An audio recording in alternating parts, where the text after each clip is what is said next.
So this is a 1,000-piece pomegranate art puzzle called Jungle Cats. It is one of my absolute favorite pomegranate puzzles. I don't have a lot of pomegranates in my permanent collection just because I mostly keep my Ravensburgers to practice for competition on. So generally, nationals and worlds are both sponsored by Ravensburger, and those are the competitions I hear the most about. I also hate random cut pieces, and Ravensburger does not do random cut pieces in their latest series, um, other than the circles. And so this puzzle, though, was an exception, this pomegranate. So this is basically some cats in a really pop art forest with different plants. I thought it would be really difficult at first because there are large swatches of just color. But I found it was actually much easier, and you'll see kind of why. So already, as I'm flipping, I'm doing a little bit of sorting, it's actually sorting really easily. And I am not someone who likes to sort puzzles when I start. But this particular puzzle had enough color chunks and really distinctive solid color chunks that it was pretty easy to sort. So you're seeing an orange pile, a red pile, a sort of pinkish pile, some piles at the top, my pile of pieces to be flipped and sorted still. I had to move my laptop and reconfigure my space. So I was running out of space. I've decided now to do the border and a lot of the pinks on the thought that will kind of finish the top and give me some sense of what else I'm working with. So finishing up the border, particularly along the top edge. Is this the most efficient strategy? Probably not. You'll see in a second there are some black and white cats that are pretty distinctive, as well as some blue trees that are pretty distinctive. If I was doing this for speed, like really for speed, that's probably what I would have started with, and not the border. When I'm casually puzzling, I almost always start with the border because it helps me frame out the puzzle on the table. Also then too, candidly, if I have friends over and I'm working in blobs, they sort of look at the blobs and they're like, I don't know what to do here. When I have the border done, it's easier for friends who want to help to come by and actually help. So brief break there as I get some more coffee and turn on some lights. Another brief break, probably to move my cat and have some more coffee. Now back at it. You can tell I'm casually puzzling. There are no stops for snacks, cats, drinks, anything when I am actually puzzling for speed. It's actually really funny for me as I kind of review the videos and look for strategy and try to figure out how I can improve. One of the biggest things that I've noticed is I improve by not having my coffee around me and making sure my cat is outside. So again, this puzzle is called Jungle Cats. I think there's a very non-jungle cat who lives in my house. She is in fact a climate-controlled cat, we shall say. So now I've gotten the border done and I've gotten a couple of the more obvious chunks done. So this yellow chunk that's towards the middle. And now the cat's faces. So generally animals, cats, dogs, etc. are like no-go zones because of the fur. What was great about this puzzle was that the cat's faces were not at all that, but they were the only black and white bit in the whole puzzle. So they were really easy to see and pull. And they were really easy to build. No real fur. So I went ahead and built those. I had initially thought I would take all of these pink pieces that are lying around the bottom and finish the top. I then decided not to do that. I didn't have a good sense of exactly how large that pink spot was. And I didn't want to waste a lot of time trying to do all that pink stuff.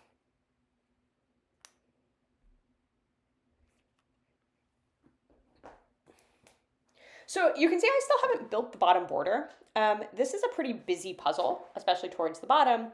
And so rather than trying to do that bottom bit, I'm focusing on building some of the blobs of color where I can see them, on the thought that it's easier to connect some of the blobs of color to the border and then have a general sense of, okay, this is how it will all go together towards the end. Now, I'm also working with some not great lighting. You can definitely see the glare in the video on the middle of the puzzle. And so in better lighting, I might have said I could see some of the patterns in the border more easily, see some of the color differences, and might have started there.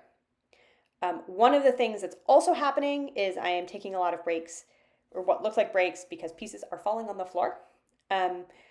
My table is just big enough for me to sort of comfortably do a 1,000 piece. If I'm not careful, I knock lots and lots of pieces on the floor. So what's happening now is I'm starting to get those pink areas much more framed out. So I've been looking for pieces that have pink and another color to try to build the edges of that pink space. And that makes it much easier now if I want to just grab all those pink pieces towards the bottom and just put them all in at the top just to get them off the table. I tend to, with 1,000 pieces, especially when I'm casually puzzling, do a strategy that's like get pieces in and off the table just so I have a little bit more space on my table.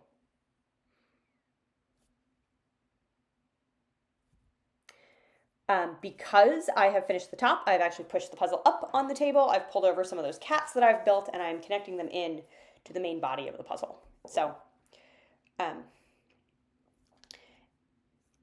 once I've connected those cats in, as you can see, I'm starting to be able to connect the cats to some of the plants around them, which is also helping me figure out, okay, well, these are some of the blobs that I should be looking for next.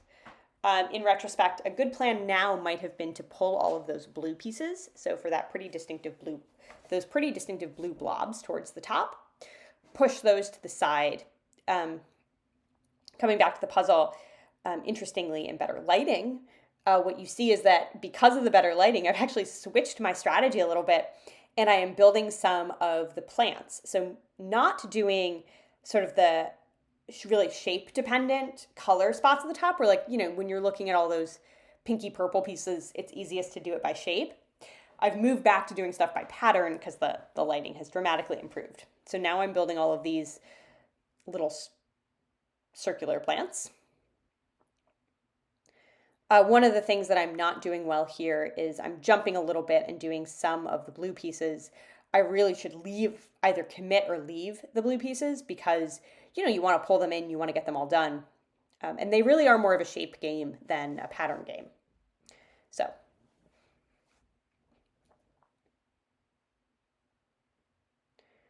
what I'm not doing well here is I am not doing a good job of saying this is the blob, pulling the pieces, building it, and moving on. I'm doing a little bit too much of, you know, the one-handed pull into the puzzle and put it. And going back to the blue pieces.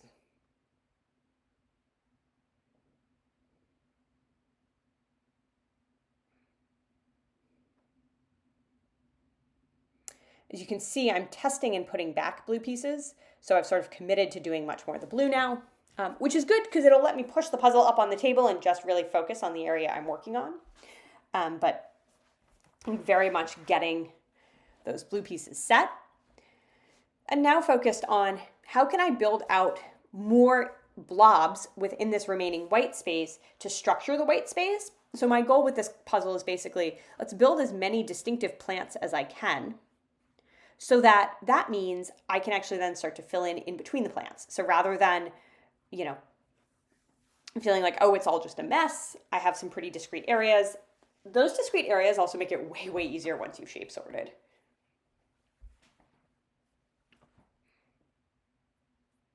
It's such a cute puzzle too.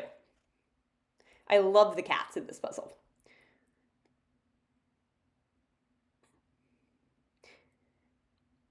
I'm doing much better doing this puzzle now, especially as the puzzle's going faster. You'll notice I drink my coffee much less.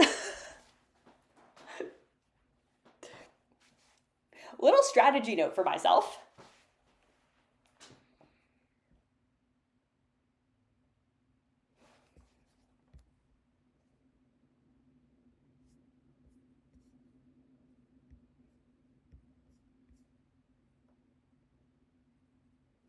So yeah, now starting to just fill in some of those spots that are still open.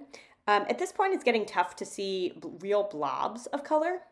The blobs are getting smaller and smaller. So now I'm building like 3-piece blobs or 2-piece blobs and trying to put them in to the overall frame. And I'm mixing that with just doing some basic, you know, piece placing. I personally don't shape sort at this point. You could shape sort at this point if you wanted. There is definitely a case for shape sorting at this point. I felt like I could still see enough colors and patterns that it wasn't necessary. So have not done that yet. Probably should have started. I like to shape sort as I go rather than shape sorting all at once. I'm coming back to this puzzle now. The lighting has changed a little bit, so it's a little bit tougher to see the puzzle, but you're seeing too that really getting down to not very much left, just trying to fit those last pieces in. This is where I should be shape sorting. Tactical error, not shape sorting.